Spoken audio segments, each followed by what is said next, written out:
Hi, welcome back to the channel.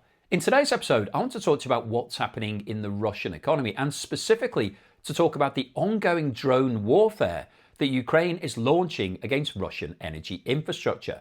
Because over the last few years, we've seen Ukraine increasingly target oil refineries, fuel depots, export terminals, gas processing plants, pumping stations, storage facilities, and major logistics hubs all across Russia. And whilst the military battle continues on the front line, behind the scenes, a completely different type of war has been taking place, an economic war. Now, I've talked about this in previous videos, but the reason I wanted to talk about it today is because we now have a much clearer picture of the sheer scale of what's actually been happening. And honestly, when you go through the details, it's extraordinary because according to the latest reports, Ukraine has now carried out strikes against dozens of Russian energy facilities over the past month or so, covering almost every single stage of the oil and gas supply chain. This isn't just one or two isolated refinery attacks anymore. We're talking about facilities involved in crude oil processing, fuel storage, gasoline and diesel production, export shipping, railway distribution, gas processing, and pipeline infrastructure. Some of the sites targeted are capable of processing hundreds of thousands of barrels of oil every single day. Others are major export terminals that handle huge volumes of Russian crude heading to international markets, and many of these facilities are located hundreds or in some cases thousands of kilometers inside Russian territory. Now that matters because these are not symbolic targets, these are revenue generating assets. This is the infrastructure that converts crude oil into usable products, stores fuel before export, moves energy around the country, loads tankers heading overseas, and ultimately generates the cash flow that supports a huge part of the Russian economy and also the war in Ukraine. So from Ukraine's perspective, this is actually a really clever strategy because Ukraine can't realistically compete with Russia in a traditional war of attrition. Russia has more tanks, more missiles, more manpower, and significantly larger industrial resources. But what Ukraine has realised is that relatively cheap drones can cause disruption to infrastructure worth billions of dollars. And economically, that creates a very powerful imbalance. Because every time a refinery shuts down, Russia loses processing capacity. Every time a fuel depot burns, logistics become more difficult. Every time an export terminal is disrupted, revenue is delayed or lost. And every time critical infrastructure is damaged, Russia is forced to spend more money on repairs, air defense systems, security, and maintenance. Now, before we get into all of the details of this, can I ask anybody that hasn't subscribed yet to please hit that subscribe button? Really does help me with the algorithm and also puts a smile on my face. And if you don't want to miss any future updates, then please hit that notification bell. Now, one of the things that really stands out when you look through the latest data is the sheer variety of facilities that have been hit. Ukraine is not just focusing on one single target type. It's attacking multiple pressure points across Russia's entire energy system simultaneously. Production facilities, processing facilities, storage facilities, transport infrastructure, export infrastructure, and that's important because it creates cumulative disruption right across the supply chain. For example, Ukraine has recently struck major refining assets, including facilities at Perm, Tuapse, Volgograd, Ryazan, Saratov, and Ufa. Some of these refineries process over 100,000 barrels of oil per day. The Bashneft-Novoil refinery in Ufa reportedly processes more than 7 million tons of oil annually and sits over 1,400 kilometers, around 1,000 miles, from the Ukrainian border. That's an extraordinary range for a drone attack. The Afipsky refinery, another site reportedly been hit, processes around 144,000 barrels per day and plays an important role in export markets. Ukraine has also targeted Baltic export infrastructure, including Primorsk and Ust-Luga, which are critical because they handle massive volumes of Russian crude exports heading overseas. And as a result of those attacks, the operational disruption temporarily affects Russia's ability to load shipments through parts of its Baltic export system. Now think about the significance of that for a moment. This is not just about physical damage. This is about interrupting the flow of money into the Russian economy because oil and gas revenues remain absolutely central to Russia's financing.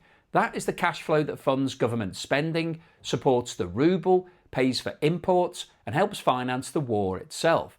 So if Ukraine can reduce refining capacity, slow exports, create uncertainty and force Russia to spend more money internally defending infrastructure, then economically it increases pressure over time.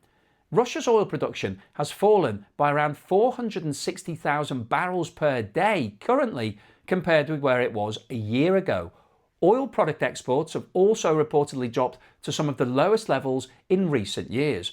And while sanctions clearly play a major role in that, repeated drone attacks are increasingly becoming part of the story. As we discussed in a recent video, Russia has now downgraded a number of its oil and gas production and export forecasts for the next few years. Again, partly due to the sanctions, but also because of the damage being caused by these drone attacks. Now, another really important aspect of this strategy is the economics of defence, because Russia is now being forced to defend energy infrastructure spread across an enormous geographical area. Oil refineries, ports, storage sites, pipelines, pumping stations, even rail terminals. These are often located hundreds or thousands of kilometres apart.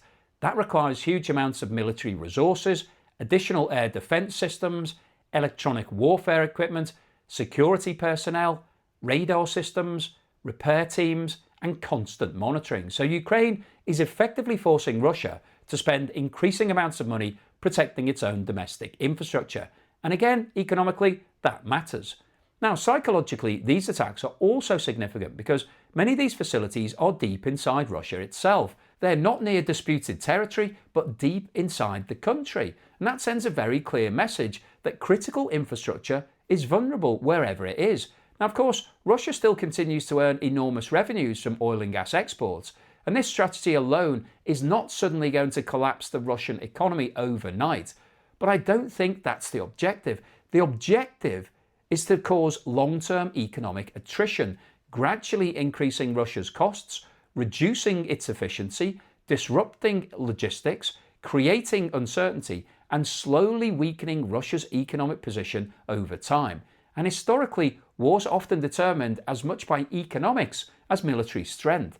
If a country faces rising costs, falling revenues, infrastructure disruption, and growing financial pressure, eventually those problems feed into the wider economy. And when you combine these infrastructure attacks with sanctions, labour shortages, inflation pressures, high interest rates, and rising military spending, you can see why the pressure on the Russian economy continues to build from multiple directions simultaneously.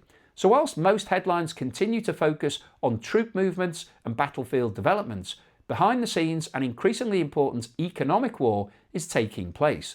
And based on the scale and frequency of the attacks, Ukraine's drone campaign is clearly becoming one of the most important economic weapons it has. So I'll keep you posted on any further news and developments as and when they occur, but hopefully you found today's video useful, informative, and most importantly, thought-provoking.